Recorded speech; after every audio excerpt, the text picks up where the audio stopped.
Bismillahirrahmanirrahim. Assalamualaikum warahmatullahi wabarakatuh. Alhamdulillahi rabbil alamin. Salatu wassalamu ala asyrafil anbiya'i wal mursalin wa ala alihi wa sahbihi rasulillahi ajmain. Rabbi shrah li sadri wa yassir li amri wahlul 'uqdatam min lisani yafqahu qawli. Alhamdulillah, puji syukur kita ucapkan kehadirat Allah Subhanahu wa taala. Allah yang Maha Pengasih lagi Maha Penyayang, yang Maha Ahad, yang Maha Tunggal, yang Maha Esa, yang tidak beranak dan tidak diperanakkan.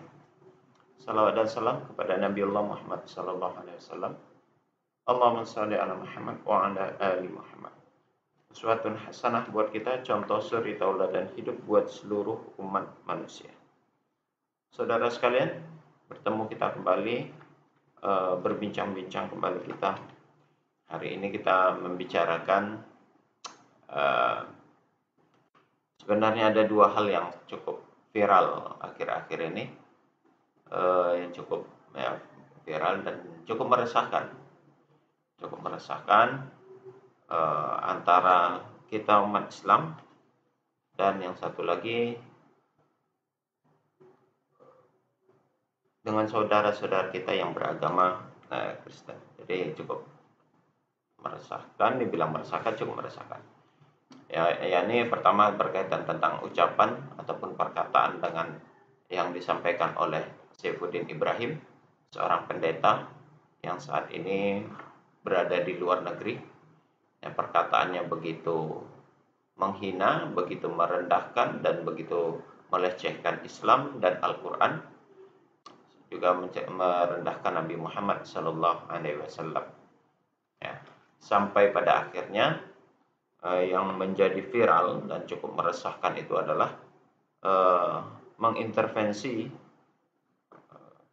Menteri Agama untuk dapat menghapus kurang lebih 300 ayat di dalam Al-Quran itu katanya yang membahayakan. Kemudian mengklaim bahwasanya pesantren, pondok pesantren sarang atau para pencetak radikal. Ya, malas sebenarnya untuk menanggapi pendeta Saifuddin Ibrahim ini, seorang murtadin yang dulunya berasal dari Islam sendiri, kemudian dia keluar dari Islam masuk ke Kristen sehingga di sana menjadi pendeta. Ya, saudara, herannya begitu cepat dan begitu mudah gitu ya untuk menjadi pendeta itu. Ternyata sepengetahuan saya, untuk menjadi seorang pendeta itu harus melewati atau melalui beberapa tahapan. Ya minimal dia melalui sekolah teologi, intens lah gitu, S1 S2-nya berkaitan teologi begitu ya. Tidak serta-merta lalu menjadi seorang pendeta dan kuliah sekolah di teologi, kemudian harus dia memenuhi beberapa ketentuan lagi, jenjang-jenjang tingkatan, baru dia sampai menjadi tahap dia menjadi seorang pendeta, seharusnya begitu. Tapi cukup instan Saifuddin Ibrahim ini bisa menjadi seorang pendeta. Tidak tahu apa karena mereka apa karena dia bisa menghujat, hanya karena menghujat Islam dengan perkataan-perkataan tidak benarnya, perkataan-perkataan kontroversinya. Ini kalau mau berpikir secara jernih, seharusnya agama Kristen atau umat Kristiani malu dengan memiliki pendeta Saifuddin Ibrahim. Justru menampar mukanya sendiri, ibaratnya tuh begitu tuh. Ya, dia menampar mukanya sendiri. Kenapa saya katakan demikian? Ya, menceritakan memperlihatkan betapa begitu begitu rusaknya ajaran yang dia bawa begitu ya. Yang katanya notabene tanda kutip Kristen itu ajaran cinta kasih, tapi apa yang dipertontonkan oleh Saifuddin Ibrahim tidak menunjukkan rasa cinta kasihnya. Ya, dengan menghujat, menghina, memfitnah serta merendahkan agama Islam, Al-Quran dan Nabi Muhammad, itu justru menunjukkan dianya juga rendah. Menunjukkan dianya rendah, dan ternyata kalau ini dibiarkan oleh umat Kristen, ya ternyata ya itulah kualitasnya agamanya, gitulah. Agamanya rendah juga jadinya, ya, seiring dengan rendahnya Saifuddin Ibrahim, karena itu ikonnya kekristenan, jadi dia jadi ikon dari kekristenan. Bahwasanya yang demikian itu dibiarkan, ya, dibiarkan di dalam kekristenan. Berkaitan dengan itu, ya, kita coba menanggapilah. Sebetulnya malas juga menanggapi apa yang disampaikan oleh Saifuddin Ibrahim ini. Ya, sebetulnya ada dua yang ingin saya bicarakan, tapi ya untuk kali ini cukup satu, menanggapi pernyataan Saifuddin Ibrahim yang berkembang begitu pesat, ya, begitu banyak di YouTube beredar omongan-omongan dia, sementara posisi dia sekarang tidak sedang di dalam di Indonesia, dia berada di Amerika, di luar negeri. Terlepas dari posisi dia berada dimanapun itu, tidak pantas ucapan seorang pendeta dengan mengeluarkan demikian, mengeluarkan kata-kata menghujat, menghina, memfitnah, serta merendahkan, ya, dan ikut campur di dalam urusan agama orang lain, ya, sampai-sampai dia mengatakan Kementerian Agama harus menghapus ada 300 ayat Al-Quran. Apa haknya dia, gitu ya? Apa otoritasnya dia sampai dia mengusulkan itu? Pertama, dari sisi keyakinan dia bukan Islam. Ya udah diurus saja carut marutnya ini nih. Ya. Diurus saja carut marutnya ini nih, ya. Saifuddin Ibrahim itu. Kalau dia mau mengoreksi ini, dan kalau mau mengkritisi dan mau menghapus ayatnya ini banyak yang harus dikoreksi, banyak yang harus dihapus. Silakan mau dihapus, hapuslah ini, ya. Koreksi saja ini. Jangan Al-Quran. Al-Quran itu firman Tuhan, firman Allah, bukan perkataan manusia. Lain dengan ini. Ini sudah banyak terintervensi perkataan-perkataan, ucapan-ucapan manusia. Nah, itu tuh dibuang. Yang perkataan manusia itu dibuang, itu yang ada di dalam sini, ya, di dalam Bible ini. Jadi jangan Al-Quran kalau Al-Quran nggak ada perkataan manusia, nggak ada perkataan Muhammad, tidak ada. Perkataan siapa lagi, tulisan Muhammad, karangan Muhammad, tidak ada Al-Quran itu. Muhammad hanya menyampaikan pesan risalah yang dibawa oleh Muhammad, datangnya dari Allah, ya, kemudian dituangkan di dalam Al-Quran itu yang disampaikan oleh Muhammad kepada umatnya, umat Islam. Tidak seperti di sini. Yesus tidak mengatakan sebagaimana apa yang ada di dalam ini. Ajaran Yesus tidak sebagaimana apa yang ada di dalam ini. Ya, ini yang perlu direvisi. Ini yang perlu dihilangkan kalimat-kalimat yang tercampur dengan tangan manusia. Ya. Yang katanya ajaran cinta kasih itu, di sini coba diperbaiki. Ya. Jadi Saifuddin Ibrahim yang sekarang viral, dan ya ini dalam proses, ya, proses dia dalam pencarian orang, DPO sekarang kan. Nah, jadi bermasalah sendiri. Menganggap Islam agama teroris, menganggap Islam agama pembunuh, menganggap Islam agama mengajarkan untuk radikal, ya, itu menurut Saifuddin Ibrahim. Enggak tahu, dia mungkin membaca buku ini juga kali ya. Islam and Terrorism. Islam and Terrorism. Ini memang isi bukunya ini menghujat Islam, ya, isinya menghujat Islam, merendahkan Al-Quran, merendahkan Allah, merendahkan Muhammad, macam-macam. Ya, buku ini yang banyak dipakai oleh orang-orang Kristen untuk merendahkan dan memfitnah ajaran Islam. Islam dan terorisme, dan ya banyak beredar di kalangan kekristenan. Sayangnya buku ini banyak beredar di kalangan kekristenan. Banyak buku-buku yang merendahkan ajaran Islam itu. Islam the Jews, ya. Kemudian the Islamic Invasion yang pada intinya merendahkan ajaran-ajaran Islam, ya.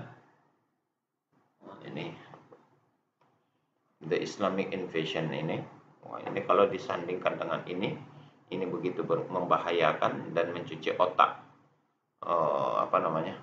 umat manusia, sehingga mereka dengan mudah memfitnah ajaran-ajaran Islam. Seolah-olah Islam itu ajaran teroris, ajaran untuk membunuh, untuk memusnahkan orang-orang di luar Islam. Padahal kalau dia mau jujur, di dalam ini, kalau dia mau buka ini, banyak ayat justru lebih sadis daripada daripada Al-Quran ajarannya. Kita bisa lihat nih, saya kasih beberapa contoh lah, memberikan contoh. Nah, lihat ini di dalam Matius pasal 10 ayat 34 sampai 36. Jangan kamu menyangka bahwa aku datang untuk membawa damai di atas bumi. Aku datang bukan untuk membawa damai, melainkan pedang. Ini kan ayat tentang peperangan, memerintahkan untuk kekacauan. Sebab aku datang untuk memisahkan orang dari ayahnya, anak perempuan dari ibunya, menantu perempuan dari ibu mertuanya, dan musuh orang ialah orang-orang seisi rumahnya.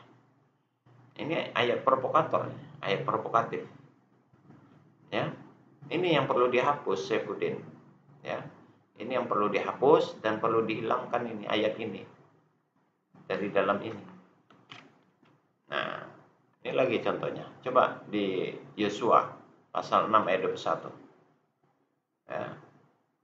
Mereka menumpas dengan mata pedang. Maaf, saya perbesar sedikit.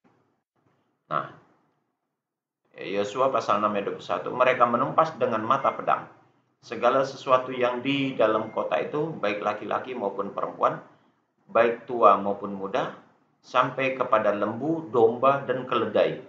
Bayangkan, apa salahnya domba? Apa salahnya lembu? Apa salahnya keledai? Orang tua, orang muda, anak kecil, orang laki-laki maupun perempuan, semuanya harus ditumpas. Coba, mana yang lebih sadis? Mana yang lebih sadis ini? Ini yang harus dihapus, Saifuddin Ibrahim. Ya, kalau Anda melihat dan membaca Alkitab ini, ya, ini yang perlu direvisi, ini yang perlu di silent ini yang perlu dihapuskan ayat-ayat. Tuh Ulangan pasal 20 ayat 16. Dan setelah Tuhan Allahmu menyerahkan ke dalam tanganmu, maka haruslah engkau membunuh seluruh penduduknya yang laki-laki dengan mata pedang. Coba. Tetapi dari kota-kota bangsa itu yang diberikan Tuhan Allahmu kepadamu menjadi milik pusakamu. Jangan kau biarkan hidup apapun yang bernafas. Coba. Lebih sadis. Lembu, keledai, domba, laki-laki dan perempuan, tua muda harus dimusnahkan. Coba. Kemudian di Ulangan itu semuanya harus yang bernafas harus dilenyapkan. Nah, ini lagi 1 Samuel 15 ayat 3. Jadi pergilah sekarang, kalahkanlah orang Amalek, tumpaslah segala yang ada padanya, dan janganlah ada belas kasihan kepadanya. Bunuhlah semuanya, laki-laki maupun perempuan, kanak-kanak maupun anak-anak yang menyusui, lembu maupun domba, unta maupun keledai. Coba, anak yang sedang menyusui pun harus ditumpas. Apa salahnya anak-anak itu? Apa salahnya domba itu? Apa salahnya keledai dan unta dan segala macam? Lukas nih pasal 12 ayat 51. Kamu menyangka bahwa aku datang untuk membawa damai di atas bumi? Bukan, kataku kepadamu. Bukan damai, melainkan pertentangan. Lukas dan yang pertama tadi, nih Matius ini ayat provokatif ini. Ini ayat-ayat teroris. Ini yang harusnya dihapus. Ini harusnya yang disoroti. Mengapa tidak ini yang menjadi perhatian oleh Saifuddin Ibrahim sehingga harus dia menyoroti Al-Quran? Mengatakan sesadis-sadisnya Al-Quran, perlu dipahami, ayat-ayat yang memerintahkan peperangan itu dalam kondisi tertentu. Ya, Saifuddin, tidak semua orang Kristen harus dibunuh. Kalau semua orang Islam itu diajarkan membunuh, oh, sudah habis. Islam mayoritas di Indonesia ini. Tapi adakah setiap orang Islam melakukan hal itu, membunuh setiap yang di luar Islam? Tidak ada. Tidak ada dilakukan itu. Ya. Tidak ada melakukan hal-hal yang sifatnya apa namanya, menyakiti, membunuh, menghina, itu enggak ada. Ya, tidak ada. Negara yang mayoritas penduduknya beragama Islam, orang-orang di luar Islam akan terlindungi dengan baik. Karena Islam itu adalah rahmatan lil alamin. Sebaliknya, ketika satu negara, satu bangsa, satu wilayah, satu daerah, penduduknya Islam itu minoritas, yang mayoritas itu adalah di luar Islam, maka kita dapat pastikan dan dapat kita lihat, di situ biasanya Islamnya pasti terancam, pasti terdiskriminasi, pasti dapat tekanan. Nah, berapa banyak contoh-contoh yang sudah terjadi negara-negara yang non-Islamnya mayoritas, Islamnya minoritas, maka Islamnya terancam, mendapat diskriminatif, mendapat intimidasi, mendapat tekanan. Nah, tidak di luar negeri maupun di dalam negeri kita sendiri. Itu terjadi. Nah, sementara kalau sebaliknya, Islamnya mayoritas, di mana-mana Islam mayoritas, yang di luar Islam terjamin, terlindungi, ya, aman dan nyaman mereka. Karena memang Islam adalah rahmatan lil alamin. Jadi ini perlu dipahami dan perlu disadari oleh khususnya Pendeta Saifuddin Ibrahim, ya, yang dengan lantang memberikan provokatif, yang memprovokasi bangsa ini, umat Islam dan umat Kristen dimanapun dia memberikan hujatan itu, sementara posisi dia sendiri berada di luar negeri, pengecut namanya. Nah, sekarang dia dalam kondisi DPO, ya memang harus segera ditangkap orang seperti ini, tidak bisa dibiarkan. Jadi Pendeta Saifuddin Ibrahim, saudara sudah pernah dipenjara, sudah pernah ditangkap berkaitan juga dengan menyebarkan agama kepada orang yang sudah beragama. Ambillah pelajaran dari itu. Anda sudah pernah hidup meringkuk di dalam penjara, dan jangan sampai itu terulang kembali. Sekarang saudara dalam kondisi DPO. Ya, semoga ini menjadi perhatian pada kita semua. Kalau diperkirakan mana yang lebih sadis, lihat saja ayat-ayatnya. Mana yang lebih kejam, lihat aja ayat-ayatnya sendiri. Islam tidak mengajarkan membunuh sembarang tempat, ya, tidak membunuh semua manusia. Bahkan dalam peperangan pun Islam melindungi perempuan, orang tua, anak-anak, binatang, tumbuh-tumbuhan, wajib dilindungi ketika terjadi peperangan. Namun lihat di dalam Matius ini, ya, lihat tadi di Yosua, lihat dari Ulangan, lihat di dalam 1 Samuel, lihat di dalam Lukas, begitu sadis, tidak ada belas kasihan, membunuh siapa saja, baik laki-laki maupun perempuan, baik kecil maupun tua, ya, baik yang muda maupun yang tua, yang kecil maupun yang besar, bahkan lembu, binatang ternak, lembu, unta, domba, keledai, semuanya harus dimusnahkan. Bahkan yang bernafas, yang memiliki apapun yang bernyawa pun disuruh memusnahkan. Begitu sadis dan begitu kejam. Ini ayat-ayat yang mengandung teroris itu tuh, ya ayat-ayat begini ini yang harus dihapus, bukan Al-Quran itu. Begitu saudara, ini tanggapan kita dan menyikapi apa yang disampaikan oleh Saifuddin Ibrahim. Semoga ini bermanfaat dan menjadi perhatian. Semoga saja besok kita menanggapi apa yang sedang viral berikutnya, yakni apa yang sudah dilakukan oleh pengawal staf ahli staf kepresidenan juga kalau saya tidak salah, di mana terjadinya pernikahan perbedaan agama, ya. yang itu sudah dinyatakan dengan jelas dan tegas di dalam Al-Quran. Dan ini ternyata cukup heboh, walaupun sebetulnya bukan dia saja yang melaksanakan pernikahan beda agama, sudah banyak. Namun herannya kenapa ya? Kenapa kok ini yang baru dipermasalahkan begitu ya? Sudah banyak. Harusnya ya memang harus ditegaskan kalau memang tidak diperbolehkan, dicegah dari dulu begitu. Ataukah karena dia seorang staf kepresidenan sehingga menjadi sorotan publik begitu ya, sorotan umat manusia atau seperti apa begitu. Baik saudara, ini yang dapat kita sampaikan dan kita bicarakan pada hari ini.